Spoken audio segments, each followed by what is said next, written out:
So శ్వాస హాస్పిటల్‌లో అలర్జీకి సంబంధించినటువంటి అన్ని పరీక్షలు అందుబాటులో ఉన్నాయి. అలర్జీ అది డస్ట్ వలన, ఫుడ్ వలన, లేకపోతే ఇంకా కాక్రోచ్ వల్ల వస్తుందా? అంటే కుక్క పిల్లలు, పిల్లి పిల్లలు, తర్వాత దేనివల్ల అంటే పోలెన్స్ దేనివల్ల ఎలర్జీ వస్తుందో తెలుసుకోవటం. తెలుసుకొని ఒకవేళ గనక వాళ్ళకు డస్ట్ మైట్ ఎలర్జీ అని గనక మనం తెలిసినట్లయితే ఈ మందులతో పాటు ఇమ్యునోథెరపీ కూడా ఇవ్వచ్చు. Treat the route not the fruit అన్నట్టు. అంటే రూట్‌కు వైద్యం చేయటం. ఇమ్యునోథెరపీ అంటే రూట్‌కు వైద్యం చేయటం.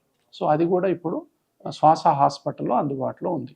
కాబట్టి చిన్న పిల్లలు చీటికి మాటికి హాస్పిటల్ చుట్టూ తిరిగేది చాలామంది అన్ఐడెంటిఫైడ్ అలర్జీ ఆస్తమా కావచ్చు. దీనికోసమే మాటి మాటికి యాంటీబయాటిక్స్ వాడుతూ ఉంటారు. రకరకాల కాఫ్ సిరప్స్ వాడుతూ ఉంటారు.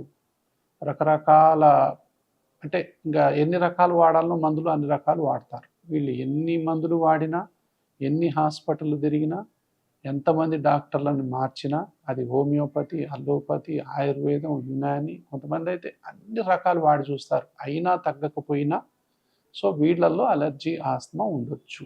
దానికి క్లూ ఏంటంటే తల్లిదండ్రుల్లో ఎవరికైనా అలర్జీ ఆస్తమా ఉందా?